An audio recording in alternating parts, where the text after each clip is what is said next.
തമേവ ശരണം ഗച്ഛ സർവഭാവേന ഭാരത തത്പ്രസാദാത് പരാം ശാന്തിം സ്ഥാനം പ്രാപ്സ്യസി ശാശ്വതം.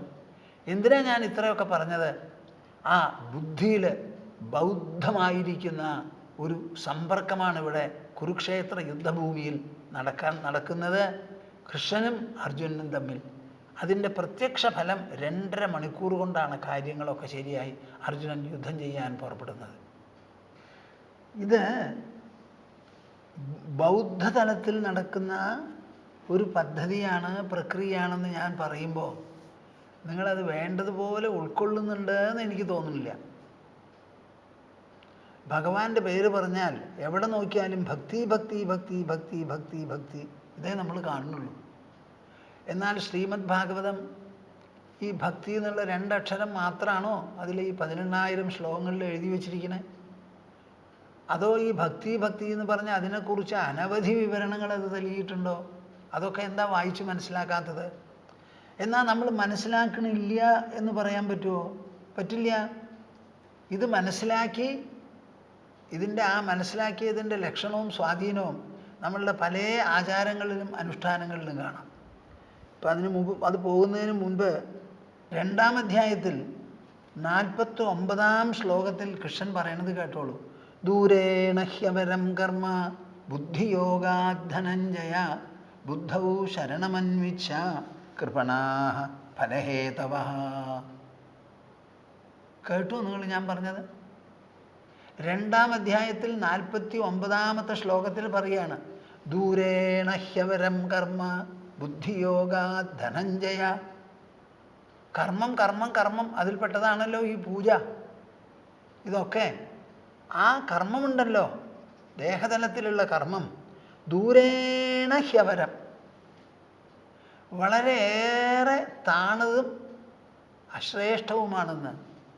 ബുദ്ധിയോഗാത് ധനഞ്ജയ, ബുദ്ധിയോഗത്തേക്കാൾ, ബുദ്ധി പ്രയോഗിച്ച് ചെയ്യുന്ന ഭക്തി ഉണ്ടല്ലോ, ആ ഭക്തി അനുഷ്ഠാനത്തെക്കാളൊക്കെ എത്രയോ താഴെയാണ് ദ്രവ്യങ്ങളും ദേഹാംഗങ്ങളും ഉപയോഗിച്ച് ചെയ്യുന്ന ഭക്തി അനുഷ്ഠാനങ്ങൾ എന്ന് ഇവിടെ പറയാം. അതുകൊണ്ട് എന്തു വേണം അർജുന? ബുദ്ധൗ ശരണമന്വിച്ഛ കൃപണാഃ ഫലഹേതവഃ. അർജുനൻ ബുദ്ധിയെ ശരണം പ്രാപിക്കണം. കൃഷ്ണനെയാണ് ശരണം പ്രാപിച്ചത് അർജുനൻ. തന്നെ ശരണം പ്രാപിച്ച അർജുനനോട് പറയാണ്, അർജുനൻ ബുദ്ധിയെ ശരണം പ്രാപിക്കുമെന്ന്. ബുദ്ധി എവിടെയാ? ശരീരത്തിൻ്റെ ഉള്ളിൽ. ഇവിടെ പറയുന്ന ബുദ്ധി എന്താ? സമത്വബുദ്ധി, സുഖദുഃഖ സമത്വം. ആ സമത്വമായിരിക്കുന്ന ബുദ്ധി ഉണ്ടല്ലോ, ആ ബുദ്ധിയെ ശരണം പ്രാപിക്കുമെന്ന്. ഈ കൃഷ്ണൻ അർജുനോട് പറഞ്ഞത് മുഴുവനും ബുദ്ധിക്ക് ഗ്രഹിക്കാനുള്ള അറിവാണ്, ജ്ഞാനമാണ്, നിഷ്ഠയാണ്, പ്രക്രിയയാണ്, പദ്ധതിയാണ്, പിന്തുടരലാണ്. ദൂരേണ ഹ്യവരം കർമ്മ ബുദ്ധിയോഗാത് ധനഞ്ജയ ബുദ്ധൗ ശരണമന്വിച്ഛ കൃപണാഃ ഫലഹേതവഃ. നോക്കൂ, കൃഷ്ണൻ ഈ പറഞ്ഞതും ഈ ശ്ലോകവും 5155 കൊല്ലം മുൻപാണ് ഉണ്ടായതെന്ന് ഞാൻ പറഞ്ഞു. അത് കണ്ടതിന് ശേഷം അറിവുള്ളവരത് വായിച്ചു നോക്കി മനസ്സിലാക്കി നമ്മുടെ കർമാനുഷ്ഠാനങ്ങളിലെല്ലാം, വൈദിക കർമാനുഷ്ഠാനങ്ങളിലെല്ലാം തന്നെ അത് ചേർക്കുന്നുണ്ട്. എല്ലാ സങ്കല്പങ്ങളിലും പറയും അവസാനം ശ്രീ പരമേശ്വര പ്രീത്യർത്ഥം മഹാവിഷ്ണു പ്രീത്യർത്ഥം എന്ന് പറയും. ഈ ചെയ്യുന്നത് മുഴുവൻ ഈശ്വരപ്രീതിക്കാണ്, എനിക്ക് വേണ്ടിയിട്ടല്ല എന്ന്. പോരെ? അത് തന്നെ പോരെ? ഇവിടെ ഈ ശ്ലോകം എവിടുന്ന് എടുത്തതാ? ശ്രീമദ് ഭാഗവതത്തിൽ നവയോഗികളും നിമിചക്രവർത്തിയുമായി സംസാരിക്കുന്ന ഭാഗമുണ്ട്. അതിൽ പറയാണ്, കായേന വാചാ മനസേന്ദ്രിയൈർവാ ബുദ്ധ്യാത്മനാ വാ അനുസൃതസ്വഭാവാത് കരോമി യദ്യത് സകലം പരസ്മൈ നാരായണായേതി സമർപ്പയേത്തത്.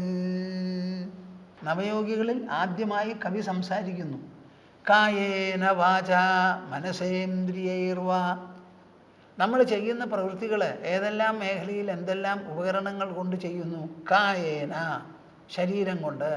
മെക്കാനിക്കൽ മൂവ്മെൻറ്റ്സ് ആണ് മുഴുവനും, ചലനം. വാച വാക്കുകൊണ്ട് വായ കൊണ്ട് സംസാരിക്കുന്നു. മനസേന്ദ്രിയൈർവ മനസ്സുകൊണ്ട് ഇന്ദ്രിയങ്ങൾ കൊണ്ട് കണ്ണുകൊണ്ട് കാണുക, ചെവി കൊണ്ട് കേൾക്കുക. അപ്പോൾ എന്തൊക്കെയായി? ശരീരം, വാക്ക്, മനസ്സ്, ഇന്ദ്രിയം. പിന്നെയോ ബുദ്ധ്യാ ബുദ്ധി കൊണ്ട്, ആത്മനാവ. ഇനി ബുദ്ധിക്ക് മീതെ ഒരു ആത്മശബ്ദം ഉപയോഗിച്ചിട്ടുണ്ട്. അതിന് എന്താ അർത്ഥം? അഹങ്കാരം കൊണ്ടോ അതേമാതിരിയുള്ള ലെവലിൽ ഞാൻ എന്നുള്ള ഭാവം ഉണ്ടല്ലോ, അത് വെച്ച് അനുസൃതസ്വഭാവാത്. അനുസൃതസ്വഭാവാത് എന്നുള്ള വാക്ക് വളരെ വിശേഷപ്പെട്ടതാണ്. എല്ലാവരും ജനിക്കുമ്പോൾ നമുക്കൊരു സ്വഭാവമുണ്ട്. ആ സ്വഭാവത്തിന് അനുഗുണമായേ പ്രവർത്തിക്കാൻ പറ്റുള്ളൂ. സ്വഭാവജേന കൗന്ദേയ നിബദ്ധസ്വേന കർമ്മണ എന്ന് കൃഷ്ണൻ അവസാനമായി ഉദ്ബോധിപ്പിച്ചല്ലോ. അപ്പോൾ സ്വഭാവത്തിനനുസരിച്ചോ കരോതി യദ്യത് കരോതി യദ്യത് എന്തെല്ലാം നമ്മൾ ചെയ്യുന്നുണ്ടോ, എന്തുകൊണ്ട്? ദേഹം കൊണ്ട്, വാക്കുകൊണ്ട്, മനസ്സുകൊണ്ട്, ഇന്ദ്രിയങ്ങൾ കൊണ്ട്, ബുദ്ധി കൊണ്ട്, അപ്പുറത്തുള്ള അഹങ്കാരം കൊണ്ട്, സ്വഭാവത്തിന് വിധേയമായി എന്തെല്ലാം ചെയ്യുന്നുണ്ടോ, എന്തെല്ലാം, അവിടെ ഒന്നും അന്വേഷിക്കണ്ട, എന്തെല്ലാം ഉണ്ടോ അത് മുഴുവനും സകലം പരസ്മൈ നാരായണായ, അത് മുഴുവനും പരനായിരിക്കുന്ന നാരായണന് വേണ്ടിയിട്ട് സമർപ്പയേത്തത്, സമർപ്പിക്കണം. ഇതാണ് ഭാഗവതത്തിൽ പറഞ്ഞിട്ടുള്ളത്, കവി പറഞ്ഞത്. അതിന് നമ്മൾ സമർപ്പിക്കുന്നു ഞാൻ എന്നുള്ള അർത്ഥത്തിൽ കരോമി യദ്യത് സകലം പരസ്മൈ നാരായണായേതി സമർപ്പയാമി എന്നാണ് പറയാറുള്ളത്.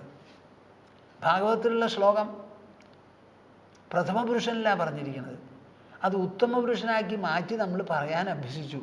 അപ്പോൾ ഈ സർവഭാവ സമർപ്പണം നമുക്ക് ഇല്ല എന്നാണോ നിങ്ങൾ പറയണത്? ഉണ്ട്.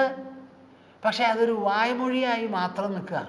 കായേന വാച മനസേന്ദ്രിയൈർവ ബുദ്ധ്യാത്മനാവ പ്രകൃതി സ്വഭാവം കരോമി യദ്യത് സകലം പരസ്മൈ നാരായണായ സമർപ്പയാമി. വേണമെങ്കിൽ വീണവായൊക്കെ ഉണ്ടാവും എൻ്റെ കൂടെ, അവർക്കൊക്കെ അത് കിട്ടും ചെയ്യും. അപ്പോൾ ഇങ്ങനെ ഒരു സംസ്കാരം നമുക്കുണ്ട്, ഇല്ല എന്ന് പറഞ്ഞുകൂടാ.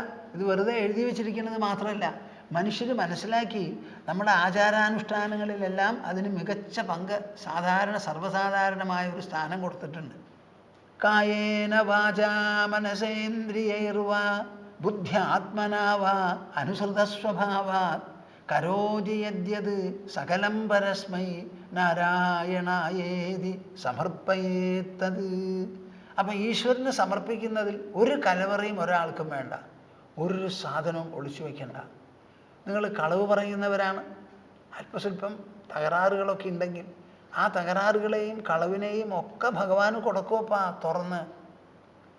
എനിക്ക് പൊളി പറയാൻ തോന്നുന്നു, അതിൽ സന്തോഷമുണ്ട്. മാംസഭൂക്കായി കഴിയണു, അത് ശരിയല്ല, അതിൽ സന്തോഷമുണ്ട്. അതാ ഇതൊക്കെ അങ്ങക്ക് ഞാൻ സമർപ്പിക്കണു സമർപ്പിക്കണു സമർപ്പിക്കണു എന്നുള്ള മനോഭാവം ഇരിക്കട്ടെ, സമർപ്പണം നടത്തൂ. ഇനി അവസാനം സംസാരിച്ചത് കരഭാജന്ന. അദ്ദേഹം പറയുന്ന ഒരു ശ്ലോകം ഇതോടുകൂടി ചേരുന്നതാണ്, കേട്ടോളൂ. സ്വപാദമൂലം ഭജത പ്രിയസ്യ ത്യക്ത അന്യഭാവസ്യ ഹരിഃ പരേശഃ വികർമ്മ യച്ചോത്പതിതം കഥഞ്ചിത് ധുനോതി സർവം ഹൃദി സന്നിവിഷ്ടഃ. സ്വപാദമൂലം ഭജത പ്രിയസ്യ. ഭഗവാനെ ഭജിക്കുന്നത് എങ്ങനെയാ എന്ന് ചോദിച്ചാൽ, സ്വപാദമൂലം ഭജത പ്രിയസ്യ. ഈശ്വരനോട് നിങ്ങൾക്ക് തോന്നേണ്ടത് സ്നേഹമാണ്, ബാക്കിയുള്ളതൊക്കെ വിട്ടുകളഞ്ഞേക്കും.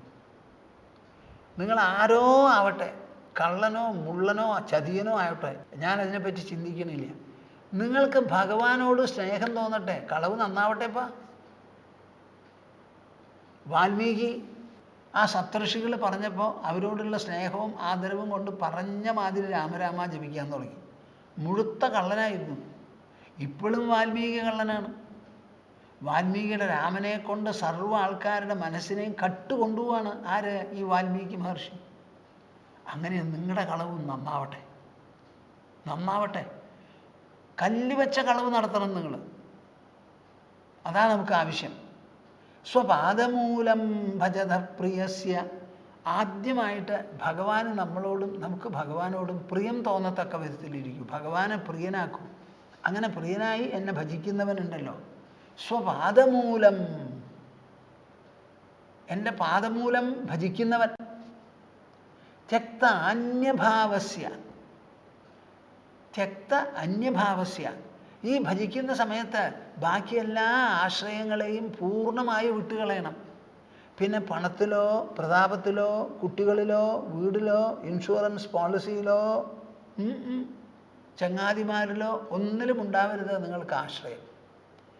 ബാക്കി എല്ലാ ആശ്രയങ്ങളെയും വിട്ട് ഭഗവാനെ പ്രിയനായി കണ്ട് ഈശ്വരന് പ്രിയപ്പെട്ടവനാവണം താൻ എന്നുള്ള ഉദ്ദേശത്തോടു കൂടി ഈശ്വര പാദമൂലത്തെ ആശ്രയിക്കുന്നവനുണ്ടല്ലോ, അങ്ങനെ തുടങ്ങിയാൽ ഉടനെ ഹരിഹി പരേശഃ.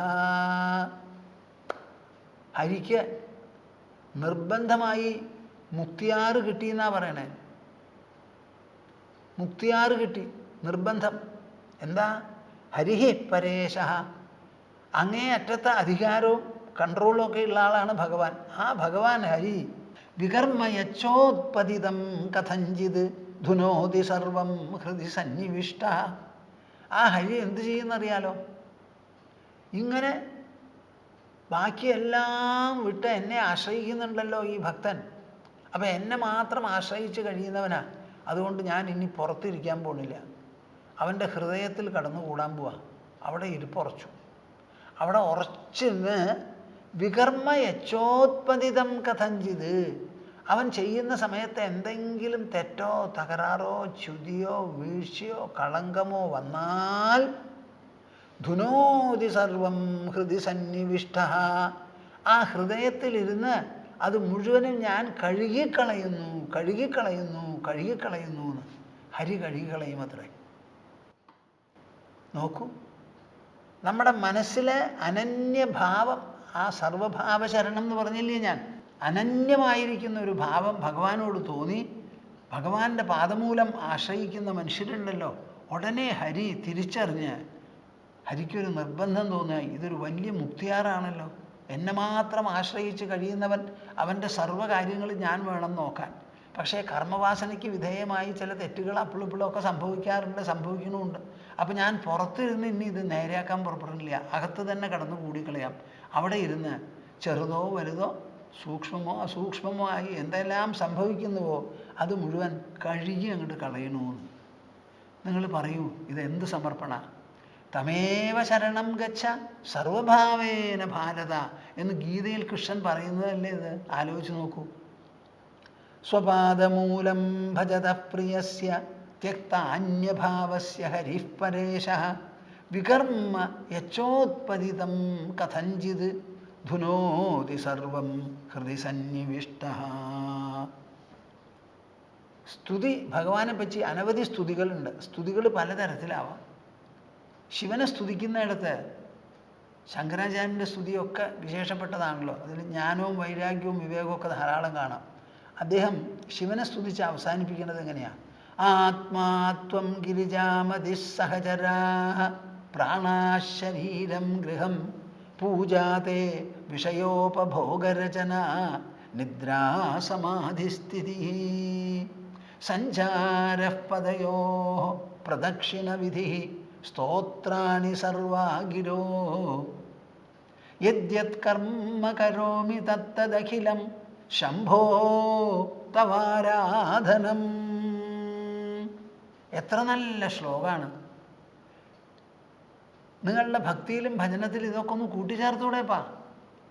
ആത്മാത്വം ഗിരിജാമതി സഹചരാഃ പ്രാണാഃ ശരീരം ഗൃഹം പൂജാതേ വിഷയോപഭോഗരചന നിദ്രാസമാധിസ്ഥിതി സഞ്ചാരഃ പദയോഃ പ്രദക്ഷിണവിധി സ്തോത്രാണി സർവാ ഗിരോ യദ്യത് കർമ്മ കരോമി തത്തദഖിലം ശംഭോ തവാരാധനം. ഈ ഒരു ശ്ലോകം മതി. ഇത് ചൊല്ലി ചൊല്ലി ചൊല്ലി ചൊല്ലി അതേപോലെ ഇങ്ങോട്ടാവും. ഇത് ചൊല്ലി ചൊല്ലി ഇത് ചൊല്ലണമെങ്കിൽ മനസ്സ് അതിൽ പതിയണം. മനസ്സ് പതിയുന്നതോടുകൂടി ബുദ്ധിയും ആലോചിക്കും. അപ്പം തന്നെത്താനെ ഉള്ളിൽ മാറ്റം വരികയായി. ഭഗവാനെ സ്തുതിക്കുകയാണ് പരമശിവനെ. ആ ആത്മാത്വം, എനിക്ക് മനസ്സിലായി ഈശ്വര, ഭഗവാനെ പരമശിവ, വാസ്തവത്തിൽ അങ്ങ് ആത്മാവാണ്. ഗിരിജാമതി, അങ്ങയുടെ സഹധർമ്മിണി ബുദ്ധിയാണ്. സഹചരാഹ പ്രാണാഹ, പഞ്ചപ്രാണങ്ങൾ അങ്ങയുടെ സഹചാരികളാണ്. പ്രാണാശരീരം ഗൃഹം, എൻ്റെ ശരീരമാണ് അങ്ങേ അധിവസിക്കുന്ന ഗൃഹം, കൈലാസമൊന്നുമല്ല. പൂജാതേ വിഷയോപഭോഗരചന, അങ്ങയ്ക്ക് പൂജ ചെയ്യാനായി പ്രത്യേക ഒരു കൂട്ടൊന്നും വേണ്ട. എൻ്റെ കണ്ണിനും മൂക്കിനും വായ്ക്കും എന്തെല്ലാം വിഷയോപഭോഗമുണ്ടോ അത് മുഴുവനും ഉള്ളിൽ അങ്ങയാണ് ശിവനായി ആത്മാരൂപത്തിലിരിക്കുന്നത് എന്നുണ്ടെങ്കിൽ എനിക്ക് കഴിക്കാൻ എന്തെല്ലാം വട്ടം കൂട്ടി ഞാൻ കഴിക്കുന്നുണ്ടോ അത് മുഴുവനും അങ്ങയ്ക്കുള്ള ഉപഹാരങ്ങളും നിവേദ്യങ്ങളുമല്ലേ? അങ്ങയ്ക്കുള്ള പൂജാ സത്കാരങ്ങളാണത് മുഴുവനും. ഞാൻ ഭക്ഷണം കഴിക്കുന്നത് എനിക്ക് വേണ്ടിയിട്ടല്ല, എൻ്റെ ശരീരത്തിനും പ്രാണനും വേണ്ടിയിട്ടാണ്. അപ്പോൾ എൻ്റെ ശരീരവും പ്രാണനുമൊക്കെ അദ്ദേഹത്തിൻ്റെ അങ്ങയുടെ ഗൃഹത്തിലുള്ള സഹചാരികളുമൊക്കെയാണത്. അപ്പോൾ അവർക്കാണത് കൊടുക്കുന്നത്. നിദ്രാസമാധിസ്ഥിതി, ഞാൻ കിടന്നുറങ്ങുന്നുണ്ടെങ്കിൽ അങ്ങയുടെ സമാധിയാണത്. അങ്ങ് സമാധി അഭ്യസിച്ചാൽ എങ്ങനെയുണ്ടാവുമോ അതേമാതിരിയാണ് എൻ്റെ ഉറക്കം. ഉറക്കം എന്ന് പറഞ്ഞാൽ എന്താ? ബാക്കിയുള്ള വ്യവഹാരങ്ങളും ദേഹസ്മരണ പോലും വിട്ട് അവനവൻ്റെ ഉള്ളിൽ അവനവനിൽ തന്നെ ലയിച്ചിരിക്കുക. ഉറങ്ങുന്ന ഒരാളെ കൊണ്ട് ഓരോ ഉപദ്രവവും ആർക്കും ഉണ്ടാവില്ല. അത്ര വിശേഷപ്പെട്ട ഒരു സ്ഥിതിയാണ് ഈ ഉറക്കം. സഞ്ചാരപദയോ, ഞാൻ കാലുകൊണ്ട് നടക്കുന്നുണ്ടെങ്കിൽ പ്രദക്ഷിണ വിധി, അങ്ങേ പ്രദക്ഷിണം വയ്ക്കലാണ്. എൻ്റെ കാലുപയോഗിച്ച് ഞാൻ നടക്കുന്ന സമയത്ത് അങ്ങയാണല്ലോ ഉള്ളിൽ, അങ്ങയ്ക്കുള്ള പ്രദക്ഷിണമാണിത്. സ്തോത്രാണി സർവാഗിരോ, ഞാൻ പറയുന്ന വാക്കുകൾ മുഴുവൻ അങ്ങയെ സ്തുതിക്കുന്ന സ്തോത്രങ്ങളാണ്. യദ്യത് കർമ്മ കരോമി തത്തദഖിലം, ചുരുക്കം പറയുകയാണെങ്കിൽ ഞാൻ എന്തെല്ലാം ചെയ്യുന്നുണ്ടോ അത് മുഴുവനും അല്ലേ ശംഭോ അങ്ങയ്ക്കുള്ള ആരാധനമാണ്. ഞാൻ എന്തെല്ലാം ചെയ്യുന്നുണ്ടോ അത് മുഴുവനും അങ്ങയ്ക്കുള്ള ആരാധനമാണ് അല്ലേ ശംഭോ. നോക്കൂ ആ ഭാവന. ഇതാണ് സർവഭാവ ശരണം, സർവഭാവ സമർപ്പണം, സർവഭാവ സമീപനം. സർവഭാവങ്ങളും യദ്യത് കർമ്മ കരോമി തത്തദഖിലം ശംഭോ തവാരാധനം. ഞാനിത് ഒന്നും കൂടി ചൊല്ലാം, കുറച്ച് കേൾപ്പിക്കെങ്കിലും എനിക്ക് പറ്റുമല്ലോ, നിങ്ങൾ പഠിച്ചില്ലെങ്കിലും. ആത്മാത്വം ഗിരിജാമതി സഹചരാഹ പ്രാണാശരീരം ഗൃഹം പൂജാതേ വിഷയോപഭോഗരചന നിദ്രാസമാധിസ്ഥിതി സഞ്ചാരഃ പദയോഃ പ്രദക്ഷിണവിധി സ്തോത്രാണി സർവാഗിരോ യദ്യത് കർമ്മ കരോമി തത്തദഖിലം ശംഭോ തവാരാധനം. ഇന്നല്ലെങ്കിൽ നാളെ, അല്ലെങ്കിൽ മറ്റന്നാൾ, അല്ലെങ്കിൽ അടുത്ത ആഴ്ച, അല്ലെങ്കിൽ അടുത്ത മാസമാകട്ടെ, നിങ്ങളുടെ ചിന്താഗതി മാറാതെ പറ്റില്ല. നിങ്ങളുടെ മനസ്സിന് വികാസം വരണം, ബുദ്ധിക്ക് സൂക്ഷ്മത കൂടണം, ചെയ്യുന്ന പ്രവൃത്തികളുടെ അന്തസ്സാരം മനസ്സിലാക്കണം. എന്താണ് ഭക്തി, എവിടെയാണ് അതിൻ്റെ കേന്ദ്രീകരണം, ഇതൊക്കെ ഗ്രഹിച്ച് നിങ്ങളുടെ ഭക്തി അന്തർമുഖമാകാതെ ഒരു നിവൃത്തിയില്ല കൂട്ടരെ. അന്തർമുഖമാകുക തന്നെ വേണം. ലോകേശ ചൈതന്യമയാദിദേവ ശ്രീകാന്ത വിഷ്ണോ ഭവദാജ്ഞയൈവ പ്രാതസ്സമുത്ഥായ തവ പ്രിയാർത്ഥം സംസാരയാത്രാം അനുവർത്തയിഷ്യേ. ഈ ഒരു നിലയിൽ നിങ്ങൾ എത്തിച്ചേരണം.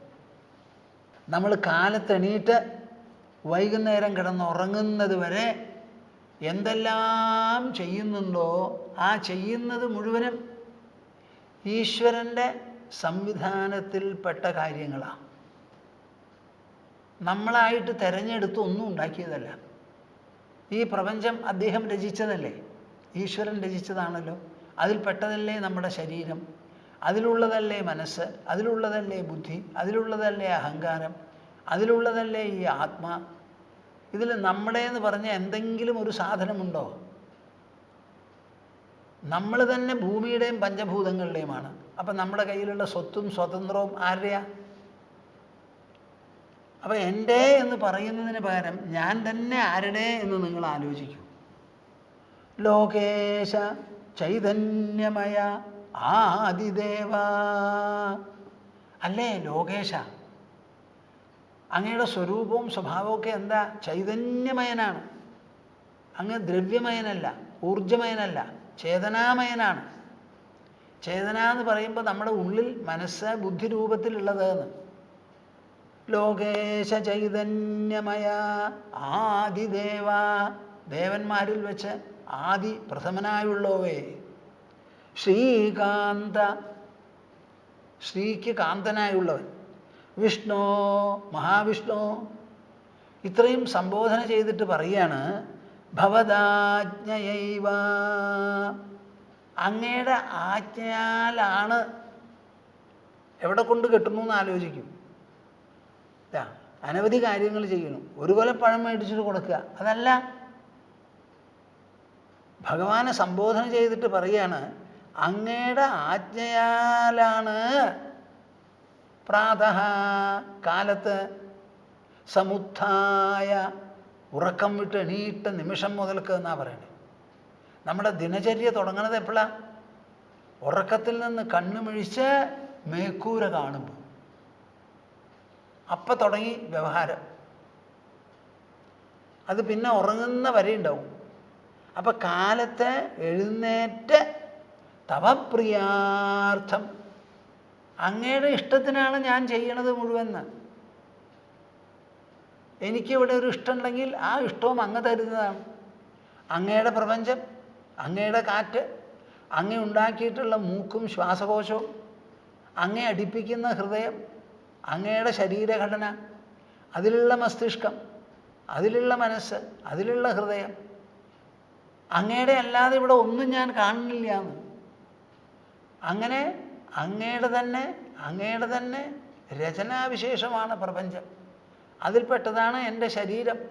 ഒന്ന് വ്യഷ്ടി പിന്നെ ഒന്ന് സമഷ്ടി എന്നുള്ള വ്യത്യാസമേ ഉള്ളൂ. ഈ വ്യഷ്ടി സമഷ്ടികൾ അത്രയും അങ്ങ് രചിച്ച് അങ്ങ് വരച്ച വെച്ച വരകളിലൂടെയാണ് ഇതിലെല്ലാം നീങ്ങുന്നത്. അങ്ങനെ കാലത്തെണീറ്റ് സംസാരയാത്രാമനുവർത്തയിഷ്യേ, അങ്ങയുടെ ആജ്ഞപ്രകാരമാണ് ഈ ജീവിതയാത്രയെ ഞങ്ങൾ അനുസരിക്കുന്നത്.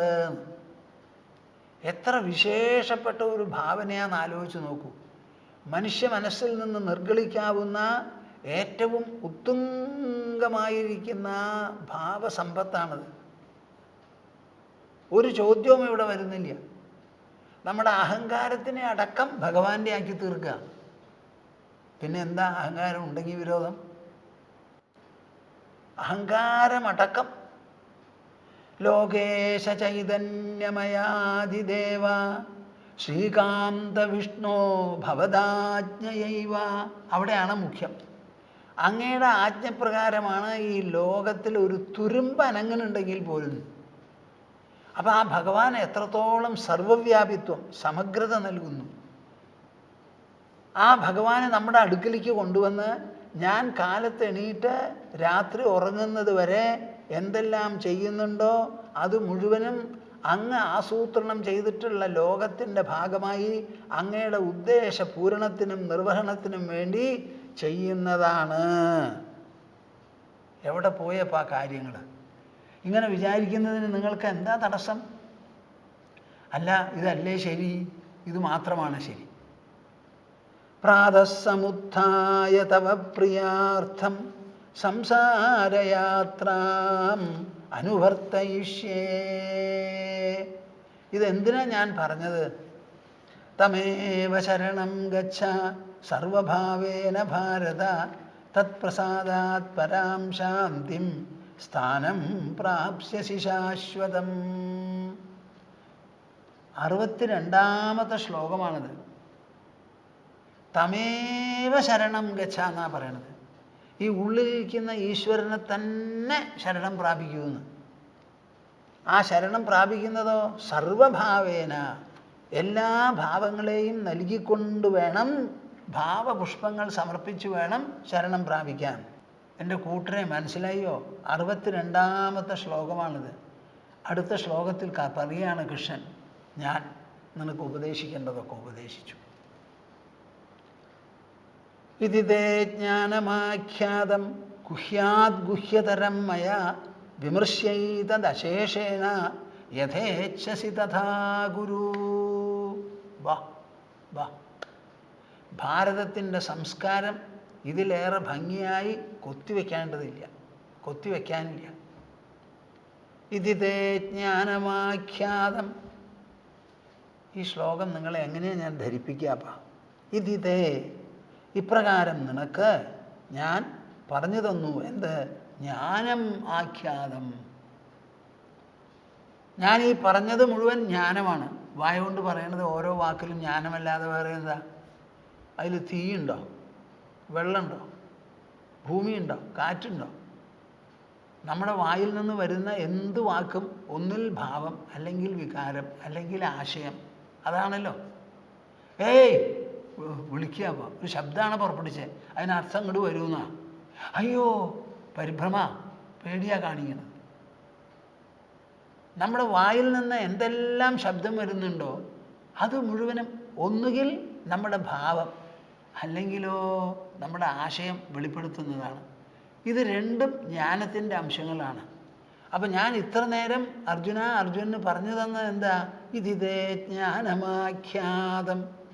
ജ്ഞാനമാണ് എന്നാൽ പറയപ്പെട്ടത്. ഗുഹ്യാത് ഗുഹ്യതരം മയാ. വാ, ഇത് സാധാരണ ജ്ഞാനമല്ല കേട്ടോ. എല്ലാവരും ഒന്നും ഇങ്ങനെ പറയില്ല. ഞാൻ പറഞ്ഞത് രഹസ്യത്തേക്കാൾ രഹസ്യമാണ് പറഞ്ഞതെന്ന്. അവസാനം പറഞ്ഞു നിർത്തിയത് എന്താ? സ്വഭാവജേന കൗന്ദേയ നിബദ്ധസ്വേന കർമ്മണ. ഓരോരുത്തരും അവരുടെ തന്നെ സ്വഭാവ ഗുണങ്ങളാൽ, ഗുണവിശേഷങ്ങളാൽ ബദ്ധന്മാരാണ്. അതുകൊണ്ട് അർജുന, ഞാൻ യുദ്ധം ചെയ്യില്ല എന്ന് അർജുനൻ പറഞ്ഞത് വെറും ഒരു വാക്ക് മാത്രമാണ്. അർജുനൻ്റെ മനസ്സോ അർജുനൻ്റെ ബുദ്ധിയോ അർജുനൻ്റെ ഉൾപ്രകൃതിയോ ഈ വാക്ക് സഫലമാക്കാൻ പറ്റില്ല. തന്നെ പിടിച്ചു കെട്ടുന്ന ഒരു വിശേഷപ്പെട്ട ആന്തര കയറുണ്ട് നമുക്ക്. കുറേയൊക്കെ ജനിക്കുമ്പോൾ കിട്ടിയതാണ്, പിന്നെ വളർച്ചയിലൂടെ കിട്ടിയതാണ്. അതുകൊണ്ട് വരിഞ്ഞ് കെട്ടിയിരിക്കുകയാണ് ഓരോരുത്തരെയും. സ്വഭാവജേന കൗന്ദേയ നിബദ്ധസ്വേന കർമ്മണ. ആരാ അത് പറയുക? ഈ യുദ്ധം വാസ്തവത്തിൽ നീ ചെയ്യണ്ട എന്ന് പറയാൻ വക നൽകുന്നതല്ല. ഈ യുദ്ധം തന്നെ വന്നത് നീ ഒരുത്തൻ വിചാരിച്ചിട്ടാണ്. യുദ്ധം ചെയ്യിക്കുന്നത് ദുര്യോധനൻ്റെ മുൻപിൽ നിൽക്കുന്നത് ഭീഷ്മദ്രോണാദികൾ. അതിൻ്റെ പിൻപിൽ നിൽക്കാൻ ആരുമില്ല. അതാണ് ഞാൻ വാസ്തവത്തിൽ തയ്യാറെടുത്ത് നിൻ്റെ കൂടെ വന്നത്. അത് നിനക്കറിയില്ല. എൻ്റെ കയ്യിലുള്ള വിഭവങ്ങളെ രണ്ടായി തിരിച്ചു. എന്താത്? നാരായണീ സേന പ്രബലമായത്, മറുഭാഗത്തോ ഞാൻ മാത്രം. എന്നിട്ടും എനിക്ക് തൃപ്തിയായില്ല. ദുര്യോധന മുമ്പ് ചെന്നത് കൃഷ്ണനെ കാണാൻ. ചെന്നപ്പോൾ കൃഷ്ണൻ ദുര്യോധനൻ വരണ കണ്ടു എന്നാ തോന്നണേ സൂത്രത്തിൽ. അപ്പോൾ വരുമ്പോൾ ഉറങ്ങി എന്നുള്ളത് നടിക്കണം എന്ന് പറഞ്ഞു. അപ്പോൾ വന്ന് നോക്കിയപ്പോൾ കൃഷ്ണൻ ഉറങ്ങുക. കേൾക്കണുണ്ടോ നിങ്ങൾ? നോക്കി ഉടനെ ദുര്യോധനൻ എന്ത് ചെയ്തു? കിടക്കുന്ന സ്ഥലത്ത് കിടപ്പ് മാത്രമല്ലല്ലോ, അപ്പുറത്ത് സോഫയൊക്കെ ഉണ്ടാവില്ലേ, നോക്കി കുറച്ച് നേരം ഇരിക്കേണ്ടി വരുന്നതാണ് തോന്നണേ കൃഷ്ണൻ എണീക്കാൻ. അവിടെ ചെന്നൊരു സോഫയിലാണ് ചെന്നിരുന്നു. സോഫ എവിടെയാ? തലഭാഗത്താണ്. അതിൽ നിന്ന് മനസ്സിലാക്കിക്കൂടെ ദുര്യോധനൻ്റെ പെരുമാറ്റവും സ്വഭാവമൊക്കെ? സ്വഭാവജേന കൗന്ദേയ നിബദ്ധ. ദുര്യോധനൻ്റെ ആ പോക്കിരുത്വം തന്മേധാവിത്വം ഒക്കെ അവിടെയും കാണിച്ചു. പോയത് കൃഷ്ണൻ്റെ സഹായം ആവശ്യപ്പെട്ടുകൊണ്ടാണ്. അവിടെ പോകുമ്പോൾ കുറച്ചൊരു വിനയം കാണിക്കണ്ടേ? കാണിച്ചില്ല. തലഭാഗത്താ ചെന്നിരുന്നു. കൃഷ്ണൻ താഴത്തും. കുറേ കഴിഞ്ഞ് അർജുനൻ ഓടിക്കതച്ച് ചെന്നപ്പോൾ നേരം ഈ ദുര്യോധന അവിടെയുണ്ട്. അവിടെ ചെന്നു കാലുഭാഗത്ത് അങ്ങോട്ട് ഇരുന്നു. ചമ്രം പടിഞ്ഞ് അവിടെ ഇരുന്നു. ദുര്യോധന അപ്പുറത്ത്. രണ്ടുപേരും അങ്ങോട്ടും ഇങ്ങോട്ടും മിണ്ടില്ലല്ലോ. അർജുനൻ വന്നിരുന്നു കാക്കല്ല് എന്ന് കണ്ടപ്പോൾ ആദ്യത്തെ ദീർഘശ്വാസം പോയി. ആർക്ക്? കൃഷ്ണന്. കണ്ണു തുറന്നു. കണ്ടത് അർജുനെയാണ്. സമാധാനമായിയപ്പ, എനിക്ക് വേണ്ടത് പറയാലോ. ഇങ്ങോട്ട് നോക്കി. അപ്പോൾ ദുര്യോധനനുമുണ്ട്. അപ്പോൾ ആദ്യം കണ്ടത് അർജുനെയാണ്, പിന്നെയല്ലേ ദുര്യോധനെ കണ്ടത്. നിങ്ങൾ എന്താ വന്നേ ഏതാ വന്നേ ചോദിച്ചു. രണ്ടുപേരും സഹായം അഭിലഷിച്ച് വന്നതാണ്. നന്നായി. ഞാൻ ഒരു ഭാഗത്ത് നാരായണീ സേനയെ നിർത്തുന്നു, മറുഭാഗത്ത് ഞാൻ നിൽക്കണു. ഒരു യുദ്ധവും ചെയ്യില്ല, ആയുധങ്ങൾ എടുക്കില്ല, ഞാൻ ഉണ്ടാവും അവിടെ എന്ന് മാത്രം. ഇതിൽ നിങ്ങൾക്ക് ഏത് വേണമെങ്കിലും എടുക്കാം. അബദ്ധത്തിൽ പഴിച്ചു പോയാലോ എന്നുള്ള പേടിയുണ്ട് കൃഷ്ണന്. അപ്പോൾ അത് ആദ്യത്തെ ചോയ്സ് ടോസൊന്നും ഇട്ടിട്ട് ശരിയാവില്ല അവിടെ. അപ്പോൾ പിന്നെ എന്തു വേണം? ആദ്യം ആരാണ് ചോദിക്കേണ്ടതെന്ന് വന്നപ്പോൾ ദുര്യോധനൻ പറഞ്ഞു, ആദ്യം ഞാനാ വന്നത്. ഞാൻ വന്നതുകൊണ്ട് എനിക്ക് തരണം മുമ്പിലത്തെ ചോദ്യം, അവകാശം. കൃഷ്ണന് തൃപ്തിയായില്ല.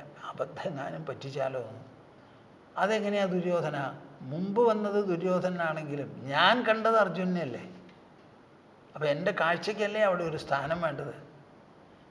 ഞാൻ കഷ്ടപ്പെട്ട് കഴുത്തൊക്കെ തിരിച്ച് നോക്കിയിട്ടല്ലേ നിന്നെ കണ്ടത്. അപ്പോൾ എന്തു വേണം? അത് മാത്രമല്ല, രണ്ടുപേരുടെയും പ്രായം നോക്കുമ്പോൾ അർജുനനാ ചെറുപ്പം. അപ്പോൾ അനുജന് മുന്നവകാശം കൊടുക്കുക എന്നൊരു പ്രമാണമുണ്ടല്ലോ.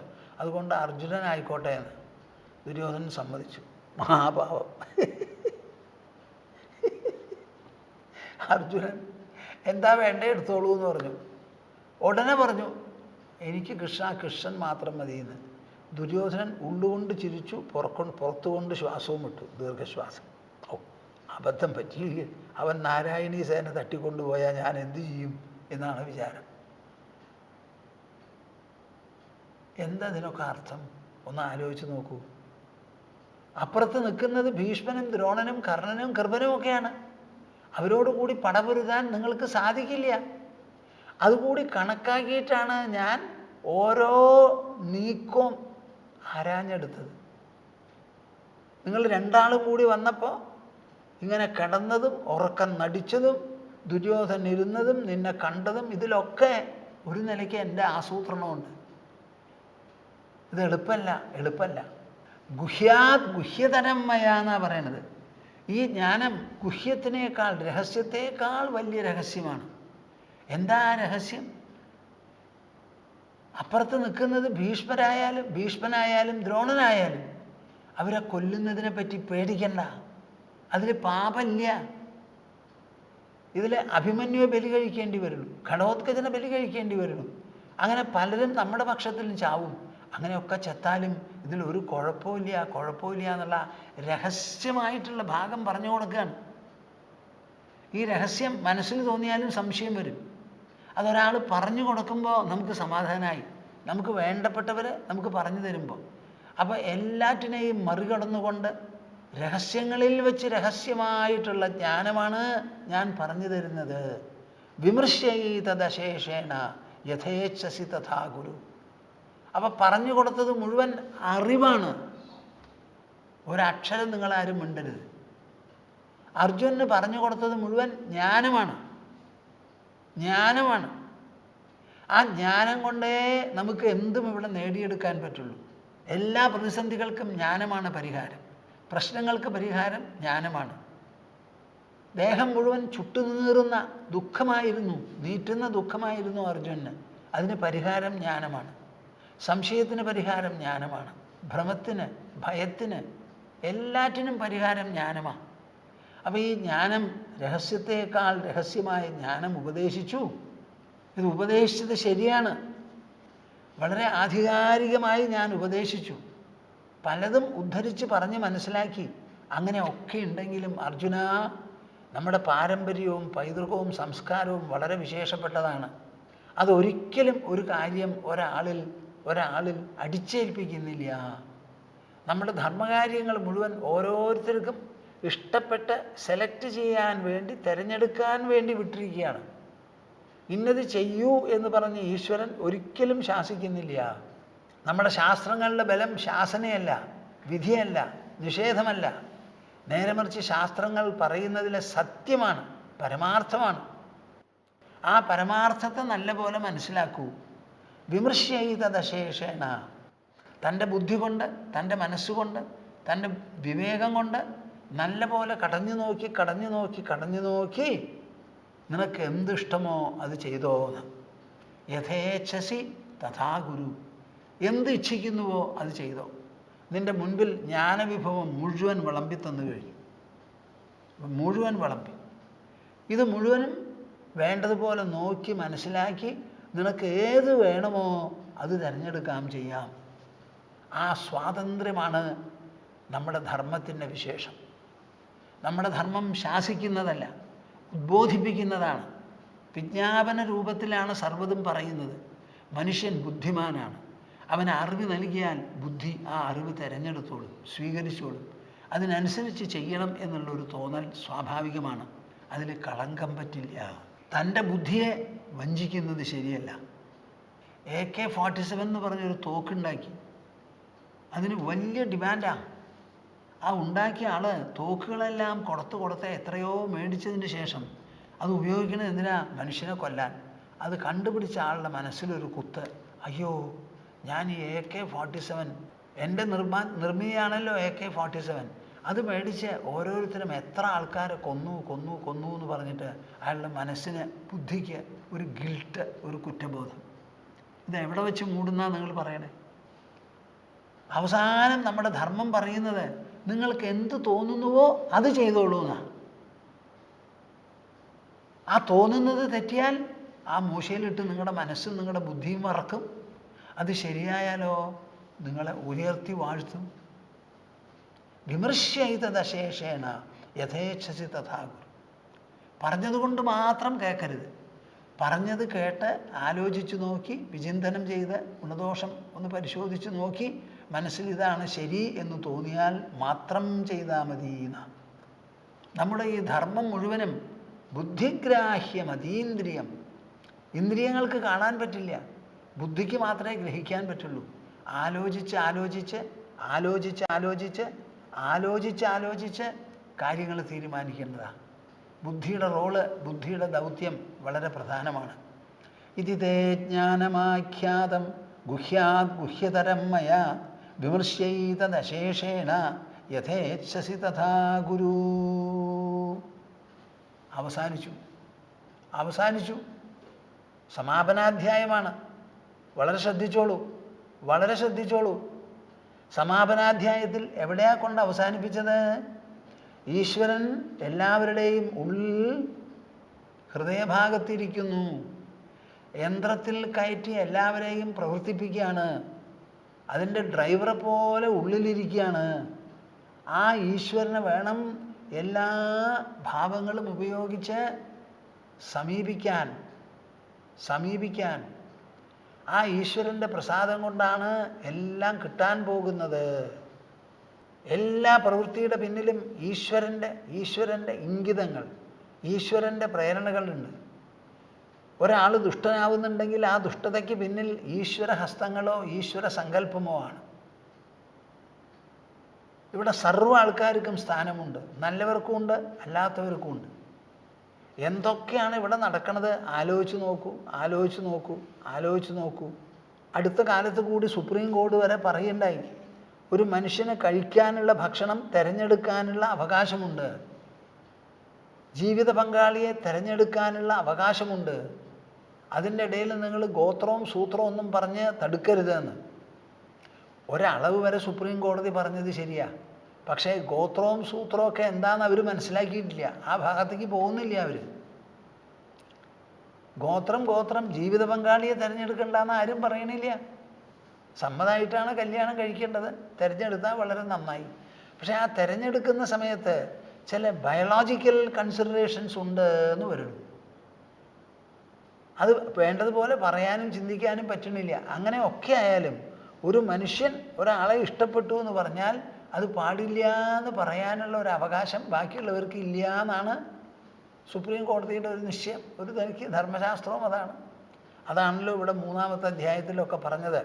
അനിച്ഛന്നഭിവാർഷ്ണേയ ബലാധിപനിയോജിത എന്നൊക്കെയല്ലേ പറയണത്. അങ്ങനെ ഇഷ്ടമുള്ള ഭക്ഷണം കഴിക്കാം, ഇഷ്ടമുള്ളവരെ കല്യാണം കഴിക്കാം എന്നൊക്കെ പറയണു. അതിൻ്റെ പേരിൽ ഉണ്ടാവുന്നത് എന്താ? ഇഷ്ടമുള്ള ഭക്ഷണം എന്നങ്ങോട്ട് പറഞ്ഞാൽ എന്തായി? അങ്ങേയറ്റത്തെ ക്രൂരത വരെ കൊടും ക്രൂരത. ഇഷ്ടം എന്നങ്ങോട്ട് പറഞ്ഞു കഴിഞ്ഞാൽ ഇഷ്ടം എവിടെ വരെ വേണമെങ്കിൽ ആവാം.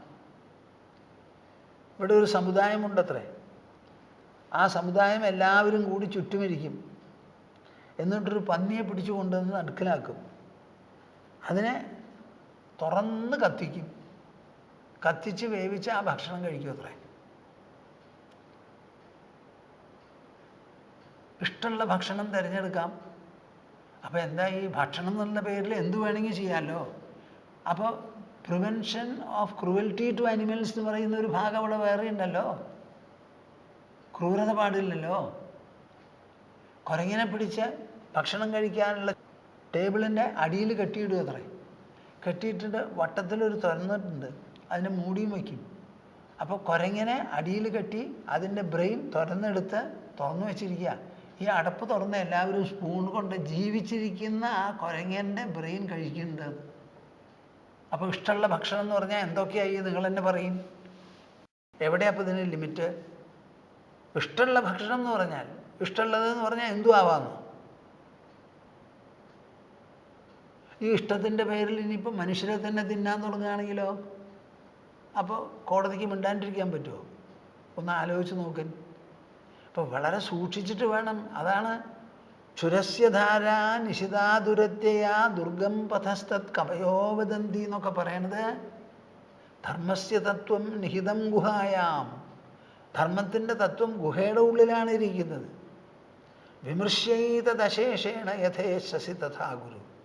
മൂഢനായി പ്രവർത്തിക്കരുത്, മുട്ടാളനായി പ്രവർത്തിക്കരുത്. വളരെയധികം ആലോചിച്ച് നോക്കണം.